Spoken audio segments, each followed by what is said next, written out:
सर्वेभ्यो नमो नमः। भवतां शमेषाम् आदरणीयानाम् आचार्यचराणां गुरुजनवृन्दानां काव्यामृतम् इत्यस्मिन् आमुखपटले हार्दं स्वागतम् अभिनंदनं च वर्तते।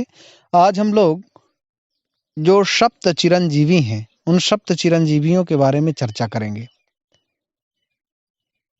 अश्वत्थामा बलिर्व्यासो हनुमांश्च विभीषणः कृपः परशुरामश्च सप्तैते चिरजीविनः।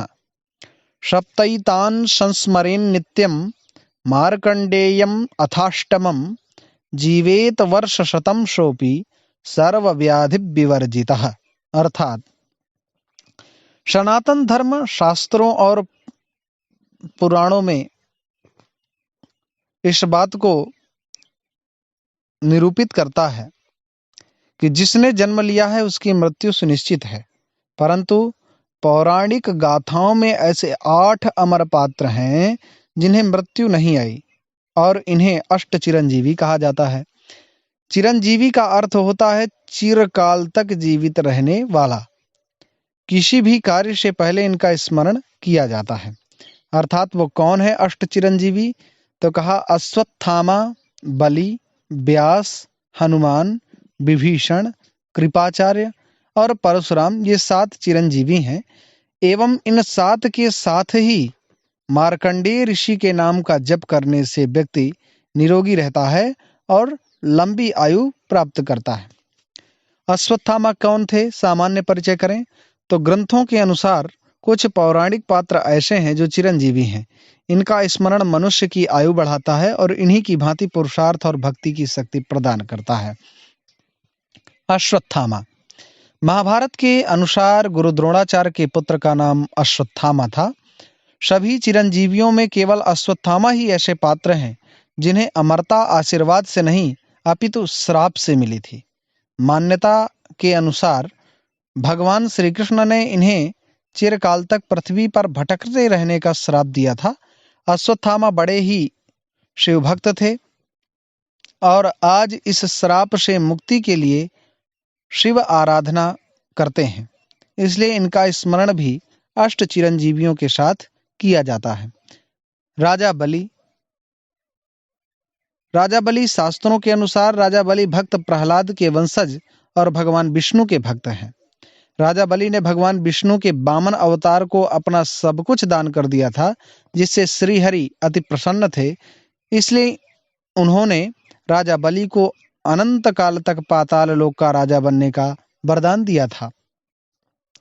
महर्षि वेदव्यास, इनका जन्म यमुना के बीच स्थित एक द्वैपायन पर हुआ था। सांवला रंग होने के कारण इन्हें कृष्ण द्वैपायन कहा जाता है। इन्होंने चारों वेद ऋग, यजु, साम, अथर्व का संपादन किया। सभी 18 पुराणों एवं महाभारत और श्रीमद् भागवत गीता की रचना भी इन्होंने ही की थी। इनकी कृपा से ही हस्तिनापुर को पांडु, धृतराष्ट्र और विदुर की प्राप्ति हुई। व्यास स्मृति के नाम से इनके द्वारा प्रणीत एक स्मृति ग्रंथ भी है।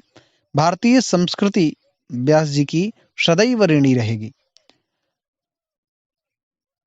महाबली हनुमान जी अष्ट चिरंजीवियों में एक हैं श्री हनुमान जी।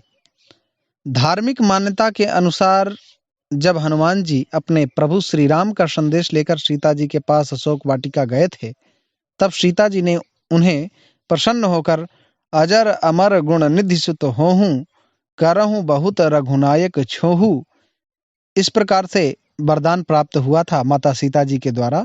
इसलिए हनुमान जी भी अमर हैं। विभीषण रामायण काल के प्रसिद्ध राजा हैं जो राक्षस राज रावण के अनुज थे। विभीषण श्री राम के अनन्य भक्त हैं। उन्होंने धर्म अधर्म के युद्ध में रावण के अधर्म को मिटाने के लिए धर्म का साथ दिया, जिससे प्रसन्न होकर प्रभु श्री राम ने उन्हें अजर अमर लंकापति बना दिया। मुनि कृपाचार्य अश्वत्थामा के मामा और कौरवों में पांडवों के कुलगुरु थे। वे परम तपस्वी ऋषि हैं। कृपाचार्य महाभारत युद्ध के अंत में कौरवों की ओर से बचे 3 लोगों में से एक हैं। कहा जाता है कि कृपाचार्य को अमरत्व का वरदान इसलिए मिला था क्योंकि उन्होंने महाभारत का युद्ध निष्पक्षता के साथ लड़ा था।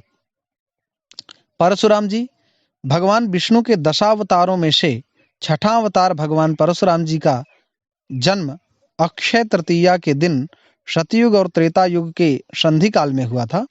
इन्होंने शिव जी का कड़ा तप करके उनका वरदान प्राप्त किया और शिव जी से ही उन्हें एक परशु प्राप्त हुआ था, जिसकी वजह से इनका नाम राम से परशुराम पड़ गया। मान्यताओं के अनुसार कलयुग के अंत में भगवान विष्णु के अंतिम अवतार के रूप में कल्कि के गुरु बनकर परशुराम जी वापस आएंगे। इस प्रकार की चर्चा सामान्य रूप से हम लोग जानते हैं। तो ये 7 या 8 ये 8 लोगों का नित्य प्रति जो व्यक्ति स्मरण करता है, उसकी सद्गति होती है, समृद्धिवान होता है वह व्यक्ति, सात्विकता युक्त बुद्धि हो जाती है और नित्य प्रति उन्नति को प्राप्त करता हुआ पारलौकिक सुख को प्राप्त करता है।